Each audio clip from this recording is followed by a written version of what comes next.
Trump was asked on Friday if his tariffs on China will stand, and he responded by saying no, they are not sustainable.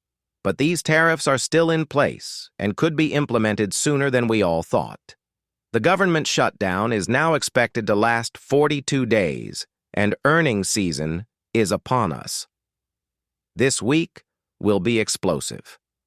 As we can see, stocks were rallying on Friday as Trump's comments eased tariff fears amid the upcoming November 1st 100% tariffs. I was really pleased with SPY's intraday price action, and with it getting up to that 665 resistance as well.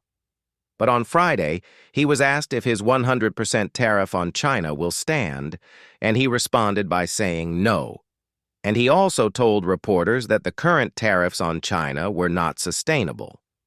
I thought this was one of the biggest comments of the week and one of the biggest reasons why the SPY moved on Friday. But on Friday, Besen actually announced he's actually meeting with his Chinese trade counterpart next week in Malaysia. Now, an exact time of that meeting was not disclosed. But be ready, because whenever these guys talk and obviously trade negotiations start happening, we start to see markets move a little bit. I will say, though, Mike, we had a lot of positive comments last week, especially with Trump saying that the tariffs were not sustainable, but that wasn't everything that happened last week. Exactly. So, Trump also said that he could actually move up these 100% tariffs on China even sooner than the November 1st deadline that is currently set to go into play.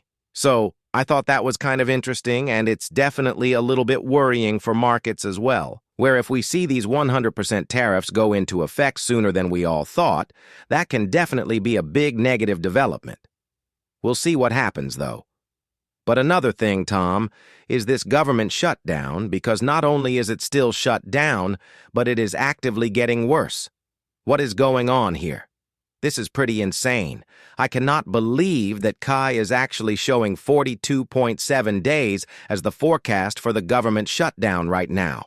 And we can see that ever since October 1st, this has really shot to the upside. Of course, last week we were in the 30 days. Now we're well above 40 days at this point. And it just really goes to show that there's a lot of uncertainty out there. Obviously, they're not striking a lot of good deals, both sides, Republicans or Democrats. Things are still very up in the air on this side of things. I think that this adds a lot of uncertainty and possibly even selling pressure into markets, especially if there's more developments about the deals not happening or things of that nature. But whenever I think about this situation, Mike, it just makes me think okay, we just have a lot going on right now. We have the government shutdown hitting markets, as well as Trump coming in here saying he can move the tariffs up.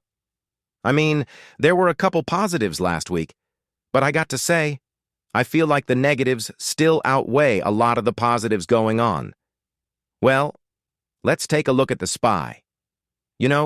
We're still very close to all-time highs in a broader sense, but last week definitely was a little bit choppy, and we are still stuck in that range from last Friday where the market fell off a cliff. So, as we're looking at the market right now, Tom, what are you seeing in terms of key levels for this week and on the charts? So, with the SPY, I really like overhead resistance right now around 66,950 to 670. That was actually the high from last week. And of course, the SPY rejected there a couple of times. On Friday, the SPY did get close to 665, which was a crucial resistance. SPY rejected there multiple times last week as well.